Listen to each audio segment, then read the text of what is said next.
दादाजी मैं पैसे व्यवहार की किताब पढ़ा था एक दिन घर पे, तो इसमें आप क्वेश्चन लिखा हुआ है मेरा इसमें, लक्ष्मी जी का त्याग नहीं करना है लेकिन अज्ञानता का त्याग करना है। लोग लक्ष्मी का तिरस्कार करते हैं। यदि किसी भी चीज वस्तु का तिरस्कार करे वह कभी भी फिर मिलेगी ही नहीं। सिर्फ निष्पृही हो जाना वह बहुत बड़ा पागलपन है। इसका मतलब निष्पृह यानी हमें नहीं चाहिए, नहीं चाहिए, हम बाबा जी हो गया, नहीं साधु संत हो जाते हैं ना, सन्यासी अज्ञानता में जी वही अहंकार आ जाता है कि हम सन्यासी, उठाओ पैसा नहीं, हाथ मत लगाने, इधर नहीं चाहिए, उठाओ, हमको नहीं चाहिए कुछ। वो एक प्रकार का अहंकार है। वो अहंकार से तिरस्कार किया, तरछोड़ मारी, कितने अवतार तक लक्ष्मी जी के अंतराय आ जाएंगे। तो यार तिरस्कार नहीं। अभी हम तो कहाँ साधु है सन्यासी, हम तो गृहस्थी ग्रहण करता है और त्यागी त्याग करता है। तो त्याग में तिरस्कार हो जाता है, उसके नुकसान हो जाते हैं उसकी वजह से। नौकरी भी अज्ञानता में छोड़ दी और वैसा भी तो अब डर लगता है कि अज्ञानता में जो हो गया, अब इसका कोई उपाय हो तो बता। हाँ, अभी प्रतिक्रमण करेंगे और सहज भाव से नॉर्मल अज्ञानता में नौकरी क्यों छोड़ी, तो क्या हमारे अहंकार को नौकरी में डर लगता था कोई गलत इल्जाम ना लगा दे, अपने आप बुद्धि नेगेटिव दिखाती थी। मगर हम अभी जो भी है, किसी का दोष देखा होगा तो प्रतिक्रमण करो और दादा भगवान से शक्ति मांगो। अभी एक एक फाइल का संभाव से निकाल करना है। तो गलती हो गई इसके लिए क्षमा चाहता हूँ। सत्संग में कभी कभी विषय विकार के गलत विचार आते हैं, अपने आप क्या करना है, आएंगे उसको बोलना प्रतिक्रमण करो। शुभम को तो आएगा, भरा हुआ माल है ना। मन में बस यही लालच है कि काम करना है केवल सत्संग में और अपने व्यवहार के लिए। तो आशीर्वाद चाहता हूँ, मेरा आपने आशीर्वाद। मेरे मन में सत्संग करना है कि थोड़ा व्यवहार नौकरी धंधा भी करना है? सत्संग के लिए करना है जो। हाँ, सत्संग के लिए बरोबर है। नहीं तो सत्संग आशीर्वाद तो मेरा। हाँ, हम भावना फाइल है, थोड़ा नौकरी धंधा कर लिया, ये डेवलप होएगा, थोड़ा पैसे की आमदनी होगी तो हम सत्संग में भी वापरेंगे। माँ बाप को घर में जिम्मेदारी फर्ज अदा करेंगे। आप आशीर्वाद दो। हाँ बरोबर है। सत्यवीर सिंह, जयपुर। मुझे ये दुनिया की नज़रों में अच्छा बनकर मान खाने अच्छा लगता है, लेकिन जो दादा की आज्ञा में रहने में बहुत ही रुकावट आती हैं। तो उसके उपाय के लिए मैं इस दुनिया के रिश्तों से छुटकारा पाने का उपाय आपसे पूछना चाह रहा हूँ। नहीं, मान किसको मिलता है उसको जुदा रखो ना। दुनिया के रिश्ते कहाँ छोड़ने जाओगे, थक जाओगे। रिश्ते जिसके साथ है उसको छोड़ो। सत्यवीर के साथ है, आप तो शुद्ध आत्मा है। शुद्ध आत्मा जुदा, सत्यवीर सिंह जुदा। सत्यवीर किसी के पिताजी है, किसी की पत्नी है, किसी के पुत्र है, किसी के जवाई है, किसी के जीजा जी है। सब व्यवहार जिसका है उसके ऊपर रखो, आप जुदा हो जाओ तो ही सीधा सादा उपाय है। कि एक एक रिश्ते काटने जाओगे थक जाओगे। कोई मान दिया और कोई अपमान किया तो भी सत्यवीर सिंह को बोलने का हमारा हिस्सा पूरा हुआ, उपकारी मानो। मान दिया तो भी हिस्सा पूरा होता है, अपमान किया तो भी हिस्सा पूरा होता है। समझ में आया? आपने ज्ञान लिया है क्या? हाँ जी। हाँ, तो ज्ञान में रहना वही सबसे ऊंचा उपाय है। किसी को संजोग को हमें हटाना चाहिए कि संजोग खुद ही वियोगी स्वभाव का है। वियोगी स्वभाव का? हाँ, तो जो वियोगी स्वभाव वाला है उसको क्यों हटाने जाए, गुनाह लगेगा। इसके लिए क्या हो रहा है देखो, और संजोग मिले हैं, अपने आप वियोग होके रहेंगे। वहां तक संयोग के प्रति समभाव रखो। फाइल है, समभाव से निकाल करना है। हुआ सुव्यवस्थित, सब सत्यवीर सिंह का है, मैं शुद्ध आत्मा हूँ। समझ में आया आपको? जी। एक भावना थी, बड़ोदरा के त्रिमंदिर के सत्संग हॉल से मैं एक भावना व्यक्त करना चाह रहा हूँ। दादा भगवान के साक्षी में दादा भगवान की कर्म भूमि वडोदरा से दादा भगवान के सभी महात्माओं को एवं सभी जीवात्माओं को मैं अत्यंत भक्तिपूर्वक नमस्कार करता हूँ। एवं अपनी जो सभी दोष हुए हैं मेरे से आज तक, उन सभी दोषों की आलोचना, प्रतिक्रमण, प्रत्याख्यान करता हूँ। बहुत अच्छा।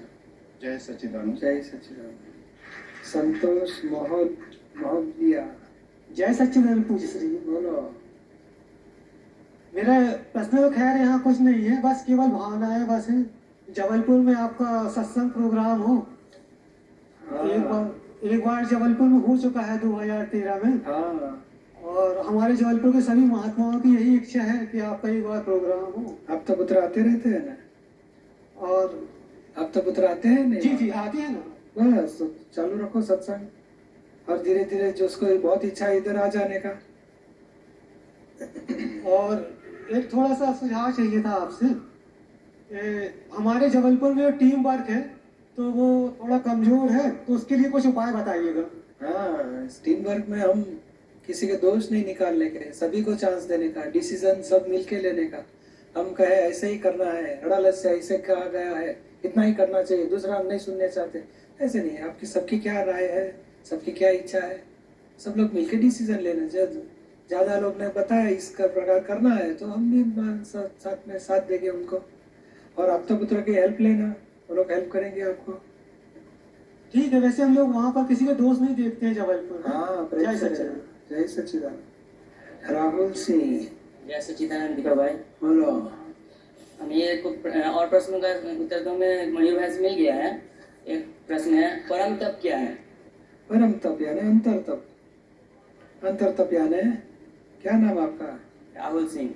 राहुल सिंह को किसी ने अपमान किया तो भीतर में अपसेट हो जाएगा, मेरा अपमान क्यों किया, मैंने क्या बिगाड़ा, मैं देख लूंगा। तब हम राहुल को बोलने का, राहुल हमारा हिसाब है, उपकारी है, निमित्त है, उनका दोष मत देखो। वहां समता रखनी, वो तप, वो अंतर तप है। वो अंतर तप मोक्ष के लिए काम आएगा। बाह्य तप यानी सभी को मालूम आज उपवास किया है, आज एकादशी की है, वो सबको मालूम हो जाए, बाह्य तप है। किसी को मालूम ना हो जाए, हम भीतर में जलन को हम समता भाव में रखे, देखे जुदा, भोगवटा आएगा, जलन होगी, इसको समता भाव में निमित्त को निर्दोष देख के हमारी गलती को हिसाब पूरा हो रहा है ऐसे समझ समझ के तप करेंगे। वो अंतर तप से कर्म खत्म होते जाएंगे, मोक्ष के लिए छूटते जाएंगे। समझ में आया आपको? जी। एक और क्वेश्चन है कि मेरे घर में सब नॉनवेज खाते हैं, उससे हमको बहुत न चाहते हुए बहुत गुस्सा आता है, उसके लिए हम क्या करें? गुस्सा होने से क्या फर्क पड़ता है? हो जाता, नहीं चाहते हुए हो जाता है। नहीं, प्रार्थना करो और आप मत टच करो, आप वो आइटम मत लो और धीरे धीरे प्रार्थना करो और मौन से शुद्धात्मा को प्रार्थना करो, इनको समझ में आए, सत्संग में आए, ज्ञान पाए, सच्ची बात समझ में आए, इनके अंतराय टूटे। धीरे धीरे भावना रखो, कोई ना कोई सत्संग में आएगा तो उसकी समझ बदली होगी तो धीरे धीरे छूट जाएगा उसका भी।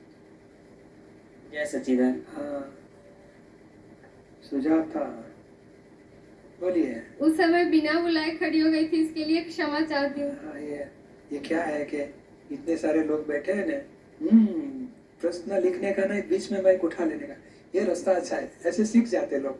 और सीख लिया तो बाद में नहीं, पहली बार आई हो ना, सो धैर्य खो गया था। कोई बात नहीं, मगर ये दूसरे के भला के लिए आपको कहना पड़ा, दुखी मत रहना आप। नहीं, दुखी नहीं है। उसके बाद तो रोना आ गया था, फिर मयूर भैया से जाके मिले और बहुत सारे बात किए उनसे, फिर शांति हो गई थी। चलो अच्छा, क्या प्रश्न पूछना है? उसी मैं घर से झूठ बोल कर आई हूँ और मैं जूलॉजी पढ़ती हूँ, तो मैंने कहा कि मैं जीवों के रिसर्च के लिए जा रही हूँ और तब आई हूँ, क्योंकि वो लोग दादा को नहीं मानते ना, तो इसके लिए झूठ बोलना पड़ा। कहाँ रहते हो? वैशाली, बिहार में। अभी ये तो टीवी में आएगा तो पकड़े जाओगे। वो लोग नहीं देखते हैं ना, मैं ही लगा देती हूँ तभी पापा देखते हैं। हाँ, तो उस दिन लगाया आपने और आपका सत्संग आ गया, तू सत्संग में बैठी थी, पकड़े जाएंगे। तो उसके बाद हमें भय नहीं रहेगा ना, सोच रहे थे कि पहले ज्ञान ले लेते हैं फिर सबको बता देंगे। और क्योंकि ज्ञान नहीं लिया था इसलिए चुपके से आए, क्योंकि पहले बता देंगे, कहीं जाने नहीं दिए तो मेरा क्या हो जाएगा। बराबर है, हम एडजस्टमेंट करते हैं, हमारी भावना है कि झूठ रखना नहीं है भविष्य। और मैंने दोस्तों से कहा कि तुम लोग मेरे घर पे कॉल नहीं करना, क्योंकि हम झूठ बोलकर बड़ोदरा जा रहे हैं और तुम लोग भांडा नहीं फोड़ देना। तो बोली कि लेकिन तू चुपके से बड़ोदरा जा क्यों रही है?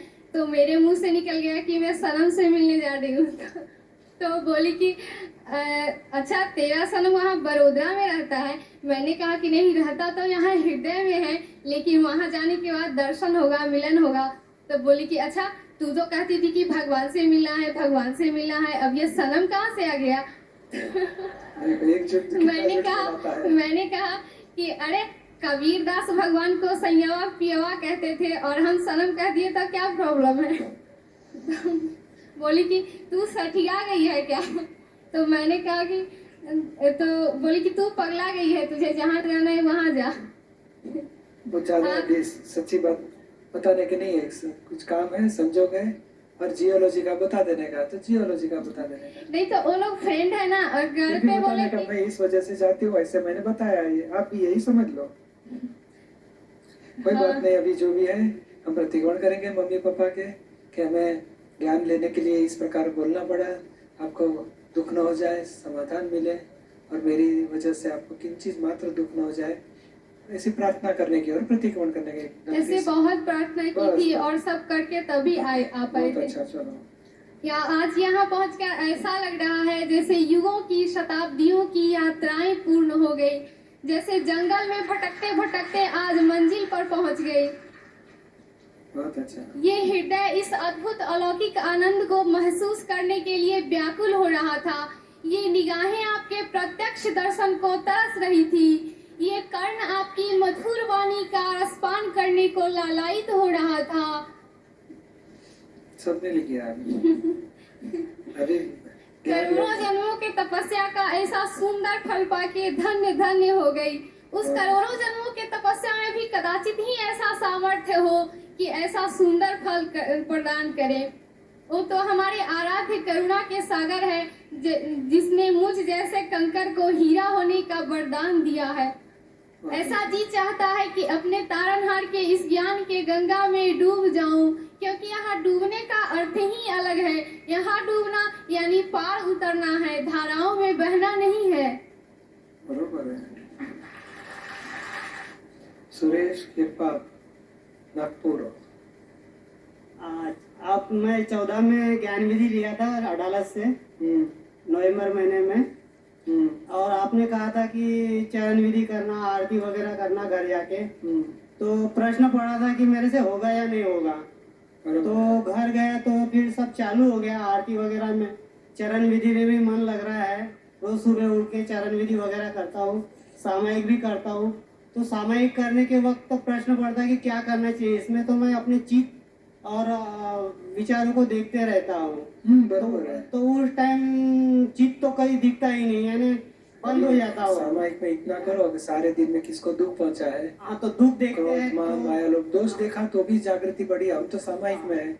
और क्या नाम सुरेश के पास प्रतिकोण कराने का। हाँ हाँ और कहाँ दृष्टि बिगड़ी, विचार बिगड़े, विकारी भाव हो गए, वो दो चीज सुधारनी है हमें। हाँ दादाजी की किताब पढ़ो, हाँ ब्रह्मचर्य की है, दूसरी सब है, उसमें हमारे दोषों का स्वरूप मालूम होगा। हाँ। फिर बाकी कैसेट देखो, उसमें भी सब समझ में मिलेगा हमें। तो ये अभी 2 साल से चल रहा है, तो अभी हाँ, कोई ठीक है। प्रश्न भी पड़ता है तो अपने आप उत्तर मिलते जाते हैं थोड़े थोड़े, बहुत अच्छा, और बहुत अच्छा चल रहा है और शांति आ रही है। बहुत अच्छा। बढ़िया। जय सच्चिदानंद। सर्वेश्वर साहू, ओडिशा। મારો પ્રશ્ન એ છે, શુદ્ધાત્મા અનુભવ સિવાય આ જગતના કોઈ પણ વિનાશની જરૂરત નથી। એક ફાઇલવાને માને પૈસા ભેગું કરવાનું કરતાપણનો એ બહુ જ્યાદા છે। એ તો હોય ને, આપણે બે પાડવાનો, ભાવે કરીને શુદ્ધાત્મા અનુભવ સિવાય આ જગતની કોઈ પણ વિનાશી ચીજ મારે જોઈતી નથી। અને સર્વેશ્વરને જે વ્યવસ્થિતમાં હોય તે ભલે હોય। એને પૈસા ભેગા કરવાની ઈચ્છા છે, સંસાર સુખ ભોગવવાની ઈચ્છા છે, માન મળે એવી ઈચ્છા છે, મોહ પૂરા કરવા, પણ શેની મેળે ભેગા થાય ત્યારે પૂરા થવા દો। આપણે દોડવું નથી એની માટે, સંજોગ મળવા દો। ને મતલબ જો આપ બોલ ને જોવા જાણવાથી પૂતગલ ખતમ થઈ જશે, જોવા જાણવાથી એ તો પીએચડી લેવલ का मतलब થાય ને। જોવા જાણવાનું નહીં, ઈચ્છા સર્વેશ્વર પ્રયત્ન કરતો હોય તો થવા દો। આપણે નથી કરવા માંગતા, આપણે દુઃખી થયા કરીએ, મને ક્યારે મળશે, કેમ નથી મળતું, કોકને દુઃખ આપી દઈએ, દુઃખી થયા કરીએ, એટલો ભાગ સુધારો। સમજાય ને? नहीं, बात तो बराबर है। मतलब जैसे हिंदी बच्चे में बात करो, कोई बात नहीं। नहीं, जैसे बच्चे मतलब घूमता रहता है चीज, जैसे मतलब 24 कला का उसका ऊपर रहता है। जैसे यहाँ भूतगल में क्या 24 कला का जो आज जैसे नहीं रह पाता है, इसका कारण क्या है? पुद्गल में वृत्ति उसी चीज में जाती है जो चाहिए हमें। हाँ, मतलब वो तो जाती है, आप देखने का कि सर्वेश्वर अभी दौड़ने से प्राप्ति होगी कि उसे टाइम पे मिलेगा तो सही है, टाइम पे मिलेगा, आप दौड़ो मत।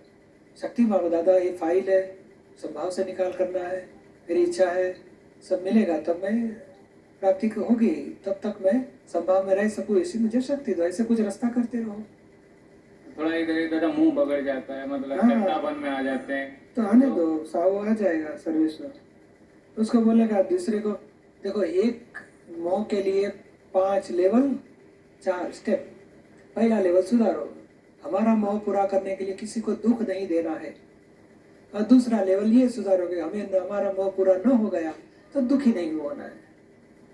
दुख हो गया तो बोलना सर दुखी होने से क्या फायदा, उसका टाइम पिकने दो, तब तक हम वेट करेंगे, तब करेंगे।